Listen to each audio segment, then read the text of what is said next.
You probably don't know there's a Cerebral Palsy World Cup that begins in a couple of weeks. You probably don't even know there's a sport called Cerebral Palsy football. But unlike Wayne Rooney and co, these guys actually have a chance of bringing football home. Who's the dirtiest and messiest in your team? Dirtiest, Ibs Diallo. George Fletcher, 100%. Got to be George, isn't it? Ibs did that. Who takes control of the music in the team? It's Jack Rutter at the moment, but I'm trying to take over. Jack Rutter takes control of the music, but I'd probably say Ibs Diallo's got the worst taste, yeah. Jack Rutter. Me, that's as a captain, I take charge of that. I take charge of that, yeah. CP football is exactly what it says on the tin. People with the condition that affects muscle control and movement. CP is normally caused by an injury to the brain before, during or after birth. It affects 1 in every 400 children and has no cure. Dressing room DJ and on-field captain Jack Rutter is one of the few who wasn't born with CP.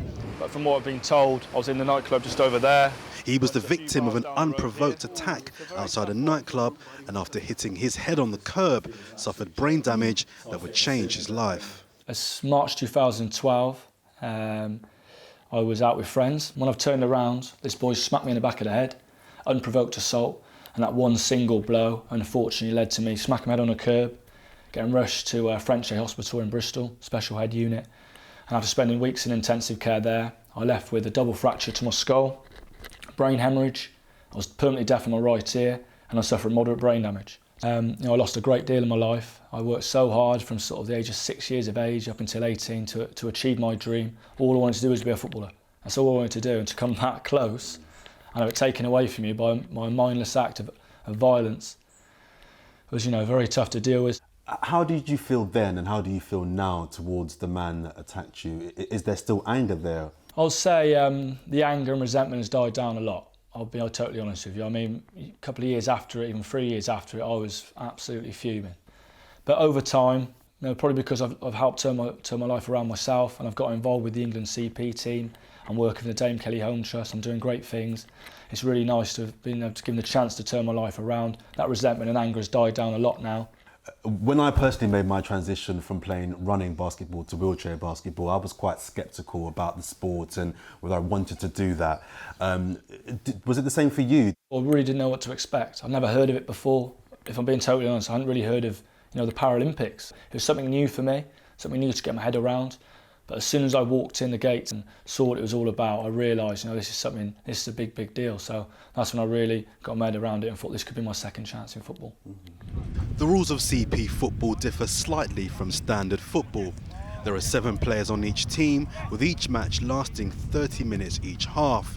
The measurements of the pitch and goal are slightly smaller, and there is no offside rule. And only underarm throw-ins are allowed. Like all Paralympic sports, a classification system is enforced depending on your ability and to ensure fair play. 8s being the least impaired, down to 5s the most. I'm a class 8, which is least affected. We have a class 7, which is when you're affected on just one side of the body, and we've got class 6. I think it's class 6, just the hands, and class 5, just the legs. Martin Sinclair is a 7 and one of the longest serving members of the squad, and fully aware of the power of the sport. Football saved my life, really. If I didn't have this, I don't know where I would be.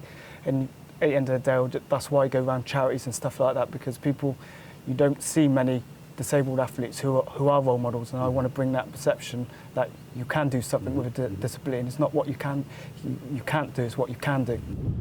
Football runs strong in the Sinclair household, with 2 brothers playing for Premier League clubs. But in this family, Martin is the star. Scott and Jake said I inspire them because I've been through a lot, and at the end of the day, I inspire them. But I mean, at the end of the day, I love watching them play football and stuff like that. They give me support when I was in hospital and going through the bad times, and now I'm ending up playing for the World Cup. It's not very often you can say with hand on heart, England could win the World Cup.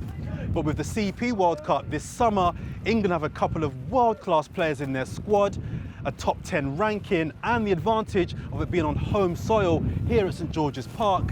Whisper it quietly, but maybe, just maybe,